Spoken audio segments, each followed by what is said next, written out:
Assalamualaikum warahmatullahi wabarakatuh.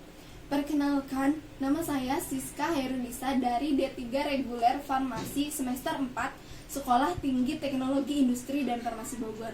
Di sini saya akan mempresentasikan bagan rantai dingin vaksin. Sebelumnya, kita harus mengetahui dulu, apa sih rantai dingin itu atau yang biasa disebut dengan cold chain. Oke, di sini saya akan membahas pengertian dari cold chain dulu ya. Cold chain adalah cara menjaga agar vaksin dapat digunakan dalam keadaan baik atau tidak rusak, sehingga mempunyai kemampuan atau efek kekebalan bagi penerimanya. Selanjutnya, peralatan rantai vaksin. Peralatan rantai vaksin itu dibagi menjadi 8. Yang pertama ada lemari es. Yang kedua ada mini freezer. Yang ketiga ada vaccine carrier. Yang keempat ada termos. Yang kelima ada cold box. Yang keenam ada freezy tag atau freezy watch. Yang ketujuh ada cold pack. Yang kedelapan ada kotak dingin beku. Selanjutnya, di sini ada pengelolaan vaksin. Pengelolaan vaksin atau penerimaan atau pengambilan vaksin. Intinya itu transportasinya. Yang pertama itu dari pengelolaan vaksin itu, pertama, pengambilan vaksin dari puskesmas ke kabupaten atau kota dengan menggunakan peralatan rantai vaksin yang sudah ditentukan. Misalnya, cold box atau vaccine carrier. Yang kedua, jenis peralatan pembawa vaksin yang disesuaikan dengan jumlah vaksin yang akan diambil. Yang ketiga, sebelum memasukkan vaksin ke dalam alat pembawa, periksa indikator vaksin atau VVM. Lanjutannya yang keempat, dari pengelolaan vaksin, memasukkan kotak cair dingin atau cold pack ke dalam alat pembawa dan di bagian tengah diletakkan termometer muler untuk jarak jauh bila freezy tag atau watch tersedia dapat dimasukkan ke dalam alat pembawa. Yang kelima, alat pembawa vaksin yang sudah berisi vaksin selama perjalanan dari kabupaten atau kota ke puskesmas tidak boleh kena sinar matahari secara langsung. Yang keenam, catat dalam bentuk stok vaksin. Apa sih yang harus dicatat dalam buku stok vaksin itu?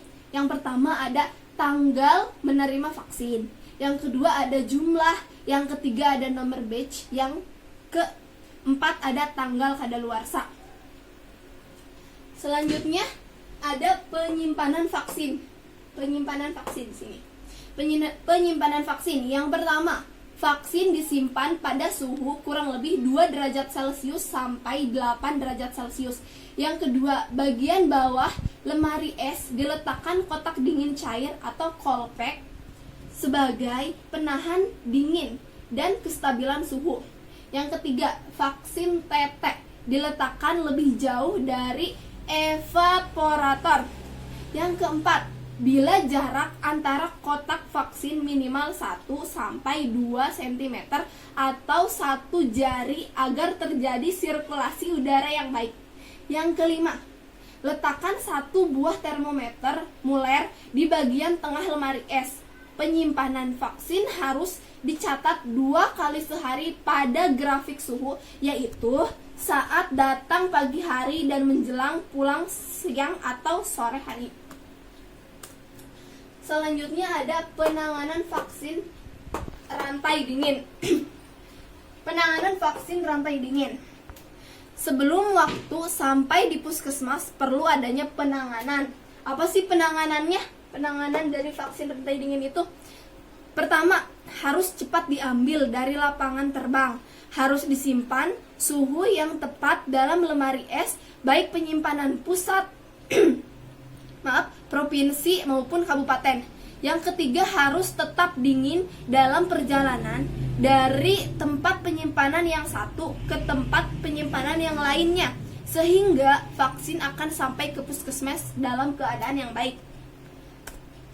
Selanjutnya, setelah vaksin sampai di puskesmas, apa yang akan kita lakukan? Pertama, simpanlah vaksin tersebut di lemari es dengan suhu yang tepat. Yang kedua, bila akan membawa vaksin ke vaksinasi harus menggunakan termos yang berisi es. Selanjutnya, saya akan menjelaskan tingkatan dari rantai dingin vaksin. Yang pertama ada Bio Farma atau BLN. Sarana angkutannya yaitu masuk cold box, diangkut dengan kendaraan roda 4 atau pesawat udara. Sedangkan sarana penyimpanannya itu kamar dingin. Selanjutnya ada pusat. Pusat sarana angkutannya itu masuk cold box, diangkut dengan kendaraan roda 4 atau pesawat udara. Kemudian sarana penyimpanannya itu kamar dingin. Selanjutnya ada provinsi. Sarana angkutannya itu masuk cold box, diangkut dengan kendaraan roda 4 atau pesawat udara. Sarana penyimpanannya yaitu kamar dingin, freezer atau lemari es. Selanjutnya kabupaten. Kabupaten itu sarana angkutannya masuk fashion carrier, diangkut dengan kendaraan roda 4 atau roda 2. Sarana penyimpanannya itu freezer atau lemari es. Kemudian puskesmas. Puskesmas itu sarana angkutannya itu masuk fashion carrier atau termos, diangkut dengan kendaraan roda 4, sepeda motor, sepeda, speedboat. Kemudian sarana penyimpanannya itu ada lemari es.